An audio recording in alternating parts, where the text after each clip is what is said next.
मेरे ख़्याल से मैं मतलब यहाँ राजस्थान का ही बाशिंदा हूँ और बड़े अचरज की बात है कि ये शहर मुझसे नहीं छूटा।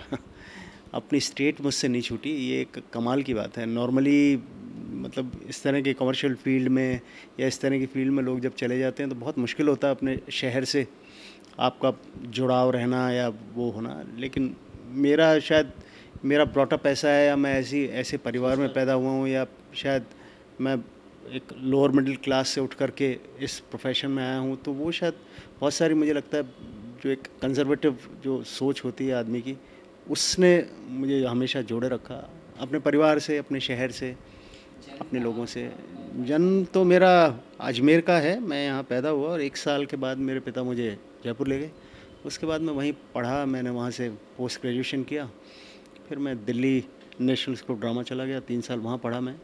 वहाँ 2-3 साल थिएटर किया, प्रोफेशनल थिएटर किया। उसके बाद मैं बॉम्बे चला गया और बॉम्बे में जाने के बाद फिर जब हम गए उस वक्त so called new wave cinema था बहुत, और मतलब जो थिएटर के लोग थे उनको बहुत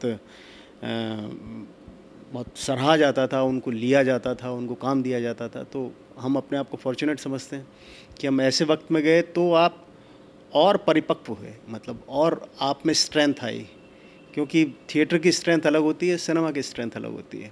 तो ये कह सकते हैं वो जो लोग थे जो हमको पसंद करते थे या थिएटर को पसंद करते थे, उनके साथ हम जुड़ गए, तो फिर गाड़ी। टीवी सीरियल्स में काफ़ी में आपने काम किया है, तो उसके बारे में कुछ बताएं। मतलब आप ये कहें कि मैं टेलीविज़न के दौर का बंदा हूँ।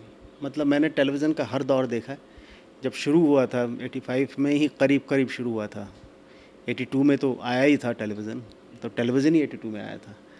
तो 85 से मैंने जितने भी टेलीविज़न के लोग हो सकते हैं पॉसिबल, क्योंकि पहले लोग टेलीविज़न किया करते थे, जैसे बासु चटर्जी किया करते थे, श्याम बेनेगल किया करते थे, गोविंद निहलानी किया करते थे, उनके सबके साथ हमने किया। बासुदा के साथ किया, फिर गोविंद निहलानी के साथ तमस की, श्याम बेनेगल के साथ यात्रा की, उनके साथ डिस्कवरी ऑफ इंडिया किया। डिस्कवरी ऑफ इंडिया ऐसा सीरियल था जिसमें शायद मैंने मैक्सिमम पार्ट प्ले किए होंगे। उसमें अपने राजस्थान के पार्ट मुझे करने में बड़ा मज़ा आया। मैं बड़ा लकी हूँ कि मैं राजस्थान के राणा सांगा को मैंने प्ले किया, राजस्थान के पृथ्वीराज चौहान को मैंने प्ले किया। तो मतलब ये बड़ा मुश्किल होता है जब एक राजस्थान के बंदे को कोई राजस्थान से रिलेटेड काम मिले, ये बहुत कम होता है। मतलब टेलीविज़न में भी ऐसा ही हो रहा है, राजस्थानी भाषा बोलने के लिए उड़ीसा का कोई एक्टर है जिसको राजस्थानी भाषा बोलनी पड़ रही है, तो ये हमारी त्रासदी है टेलीविज़न की। तो उस वक्त हमने जब ज्वाइन किया तो अब आप देख लें पूरा दौर मैंने देखा है। मतलब एक जुनून एक सीरियल था जो मैंने 7 साल करीब किया होगा, वो एक प्रोग्राम था। उसके बाद मतलब जो जो फेज़ जैसे जैसे टेलीविज़न का फेज़ चेंज हुआ, मैं हमेशा उसके साथ रहा, अब तक रहा। लगभग कितने सीरियल्स आपने किए हैं? करीब 3000 एपिसोड तो मैंने किए होंगे। 3000 सीरियल्स के एपिसोड क्यों, कम से कम आई थिंक 100-150 टेलीविज़न की जो, हाँ, इसमें 100-150। सबसे बढ़िया जो सीरियल आपने काम किया और आपको इसमें सबसे ज़्यादा तसल्ली मिली? देखिए, अगर काम की आप बात करें तो डेफिनेटली डिस्कवरी ऑफ इंडिया एक बहुत अच्छा काम था, जो अब तक का बेस्ट काम था। वो बेस्ट काम यूँ भी है कि मेरी और 4 पुश्तें उसको देख सकती हैं, क्योंकि एक तो 35 पे शूट हुआ था फिल्म पे। वही एक अब तक का टेलीविज़न का एक वही प्रोग्राम है जो 35 पे शूट हुआ, और वो आज से 100 साल बाद भी उसको लोग देख सकते हैं। ये एक मेरे लिए बहुत बड़े गर्व की बात है कि मैं उस प्रोग्राम के साथ जुड़ा रहा था। श्याम बेनेगल की तो आपने फिल्में भी बहुत की हैं। श्याम जी की बहुत फिल्में की, अभी लास्ट फिल्म तक आपने मुझे देखा होगा, लास्ट वेल्डन अब्बा फिल्म आई थी। उससे पहले वेलकम टू सज्जनपुर, पता नहीं आप लोगों ने देखी नहीं देखी। इसमें आपने इजड़े का रोल किया। हाँ।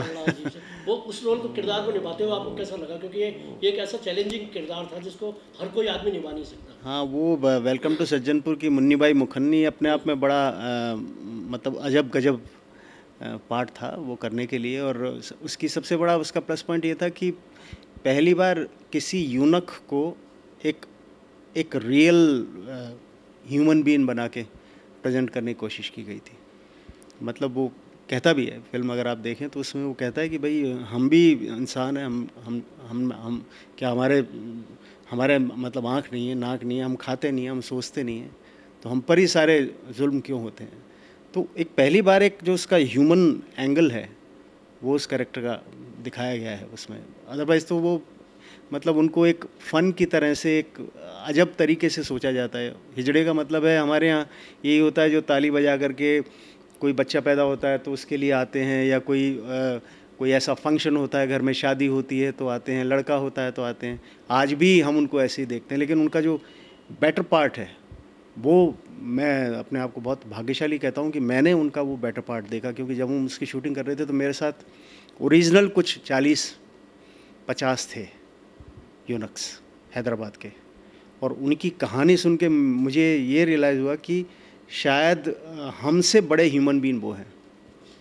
आज भी वो अपने लोगों को, अपनी कम्युनिटी को, सब अपनी इनकम का, हर वीक की इनकम का 15% एवरी वीक वो लोग बिना नागा अपनी एक उनकी ऑर्गेनाइजेशन उसमें जमा कराते हैं। इसमें एक चीज़, एक सवाल और पूछना चाहेंगे रवि भाई, कि जैसे आपने वेल्डन अब्बा किया, आपने वेल्डन अब्बा में आपका जो रोल था वो भी चुनौती वाला था, लेकिन श्याम बेनेगल जिस तरह से पहले प्रयोग करके और एक मास्क के अंदर छा जाते थे, क्लास के सच के साथ में मास्क का भी उनका कॉन्टेक्ट रहता था, इस बार इस फिल्म के अंदर वो उतना नहीं दिखा पाए। देखिए, उनका एक हर सिनेमा मेकर का अपना एक परसेप्शन होता है, एक सोच होता है, एक मतलब कोई चीज़ को कहने का तरीका होता है। जैसे मिस्टर बेनेगल का अपना एक तरीका है, वो हमेशा एक सोसाइटी पे सोशल कमेंट करते हैं, एक अपनी बात सिनेमा के थ्रू कहने की कोशिश करते हैं। तो उन्होंने, लेकिन अगर आप देखें तो उन्होंने अपना परसेप्शन बदला है, उन्होंने अपना तरीका सिनेमा का बदला है। वो कहीं ना कहीं पब्लिक के पास आने की उनकी कोशिश हुई है, और ये अपने आप में अच्छी बात है। मैं इसको बहुत बढ़िया बात, क्योंकि हम उससे पहले ज़ुबैदा मैंने उनके साथ की थी, तो ज़ुबैदा में भी उन्होंने इस चीज़ की कोशिश की थी कि वो मासेस तक पहुंचने की कोशिश कर। हालांकि उनका पहला अटैम्प्ट नहीं था, उन्होंने बहुत पहले से ही बड़े बड़े स्टार्स के साथ हमेशा काम किया है, लेकिन मासेस तक पहुंचने का उनका ये जो वेलकम टू सज्जनपुर था, वहाँ से उन्होंने इसकी कोशिश की है, और इस तरह का और वो सिनेमा भी प्लान कर रहे हैं। श्याम बेनेगल के साथ आपके आने वाली और कौन कौन सी फिल्में हैं? अभी देखिए, वो इमीडिएटली चमकी चमेली बना रहे हैं, जो मेरे ख्याल से नवंबर-दिसंबर में हम लोग यहाँ आएंगे आपके अजमेरी उसको शूट करने के लिए। वो एक बड़ा प्रोजेक्ट है उनके साथ जो हम लोग कर रहे हैं। तो 2-1 फिल्में हैं, उनकी लाइनअप हैं। इसके अलावा और कौन से डायरेक्टरों के साथ आप फिल्म? देखिए, अभी मैंने एक बहुत अच्छा काम किया है जो बहुत ही बहुत लाइव है आज की तारीख में। ये जो खाप की जो प्रॉब्लम चल रही है आपके हरियाणा में, जो मतलब ऑनर किलिंग की जो समस्या चली हुई है, तो खाप के नाम से अभी मैंने एक फ़िल्म कंप्लीट की है।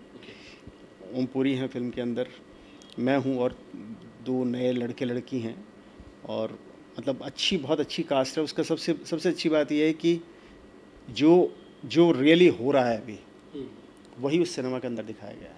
आपको सितंबर अक्टूबर में वो फिल्म देखने को मिलेगी, और मुझे बड़ी खुशी है कि उस सब्जेक्ट पे कोई फ़िल्म बनी है, और बहुत हार्ड हिटिंग फिल्म है। मतलब वो अपने आप में एक बहुत ही यूनिक सिनेमा है। तो मैं अभी उसको कंप्लीट करके आया हूँ। अच्छा, गुलजार साहब के साथ जो आपके संस्मरण रहे हैं उनके बारे में, जैसे आपने प्रेमचंद की कहानियाँ उनके साथ की। देखिए, गुलजार साहब तो मतलब ऐसे हैं कि जैसे हम किसी को अगर मुझे कमल का फूल बहुत अच्छा लगता है, तो उनके साथ वो अपने एक्टर को एक कमल के फूल की तरह से रखते हैं। वो मतलब मेरा बहुत ही अजब लाजवाब एक्सपीरियंस उनके साथ रहा। मुझे ऐसा महसूस हुआ कि मैं कोई बहुत महान कलाकार हूँ, और मतलब वो हमेशा अपने एक्टर को एक बहुत ही मतलब बड़े स्ट्रेचर पे रख के देखते हैं। कौन से उसमें आपने काम किए हैं उनके साथ? मैंने उनके साथ निर्मला किया था, वो मेरा अपने आप में बहुत बड़ा एक्सपीरियंस था। उसके अलावा मैंने उनकी ठाकुर का कुआं उनकी कहानी की थी, और 2 कहानियाँ मैंने की थी। तो ऐसे उनके साथ मेरे कुछ 25-30 दिन का जो एक मेरा स्पेल रहा है उनके साथ, वो मेरे संस्मरण बड़े इंटरेस्टिंग है। अब आप क्या चाहते हैं, आपका सपना क्या है? जैसे आप बॉम्बे में गए तो एक सपना लेके गए होंगे, एक ज़िंदगी लेके गए होंगे, उस ज़िंदगी में वो सपना आप किस तरह से पूरा कर रहे हैं? देखिए, मुझे 25 साल हो गए इस प्रोफेशन में काम करते हुए, और एक्टर कभी रिटायर नहीं होता है। अभी तो हम बहुत काम करना है हमको। अब मैं ये चाहता हूँ कि जो हमारे पास है हम उसको थोड़ा सा डिस्ट्रीब्यूट करें, हम बाँटें। हम अपने जो यंग लोग बाग हैं उनमें थोड़ा उसको डिस्ट्रीब्यूट करें। तो मैं अभी जो आने वाले और 5-10 साल तक मैं ये कोशिश करूँगा कि मैं अपनी स्टेट में आके साल में 1 या 2 महीने अपनी स्टेट में आके काम करूँ। Okay. उसके लिए मैं कोशिश कर रहा हूँ। जी। उसके लिए मैंने काफ़ी जयपुर में एक बड़ी लैंड ली है, उस पर काफ़ी करीब 50-60 लाख रुपए हमने खर्च किया है और हम 30-40 लाख रुपए खर्च करेंगे। तो मेरा जितना मेरे लिए पॉसिबल हो सकता है वैसा करके हम एक प्रोफेशनल तरीके से यूथ को ये बताएं कि भाई आप इस प्रोफेशन को प्रोफेशनल तरीके से अपना सकते हो। राइट। ये एक कोशिश हमारी होगी। हम किसी को ट्रेन नहीं कर सकते, लेकिन हम ये बता सकते हैं या जता सकते हैं कि भाई हाँ आप ये काम कर सकते हैं। तो ऐसा मेरा प्रयास है, हम ऐसा करना चाहते हैं। और कोई आपका ऐसा कोई जो काम आप कर रहे हैं और चाहते हैं कि आप अजमेर के लोग आपको शेयर करें? नहीं, ऐसा विशेष तो मैं कोई आपको यूँ नहीं मेंशन कर सकता, क्योंकि टेलीविज़न में ऐसा कोई ग्रेट काम नहीं हो रहा है, कोई बड़ा काम नहीं हो रहा। हाँ, डॉक्टर साहब का एक डॉक्टर चंद्र प्रकाश का प्रोग्राम मैं नवंबर से कर रहा हूँ। जी। वो अपने आप में मेरे लिए बहुत यूनिक होने वाला है। वो सुहाग के नुपुर नॉवल को शूट कर रहे हैं। स्टार प्लस पे वो शो आएगा। चाणक्य के बाद शायद ये पहली बार चाणक्य है। के बाद हाँ, डॉक्टर साहब ने और एक बीच में काम किया था, लेकिन जो देखने को आपको मिलेगा ये काम है। मेरे ख्याल से दिसंबर से आप उस शो को देख सकेंगे एयर पे, ओके, क्योंकि सितंबर से उसका सेट लगना शुरू हो रहा है। नवंबर से हम लोग उसकी शूटिंग कर रहे हैं। ठीक तो वो एक शो बहुत इंटरेस्टिंग मैं कह सकता हूँ। जी। एक शो हम लोग टेलीविज़न का है, वो प्रोड्यूसर हमारे यहाँ आपके अजमेर के हैं। जी। तो वो प्रोड्यूसर चाहते हैं कि उस शो को हम यहाँ शूट करें। जी। तो वो एक होगा, अगर यहाँ शूट होगा तो डेफिनेटली एक बार फिर आप लोगों से मुलाकात हमारी होगी।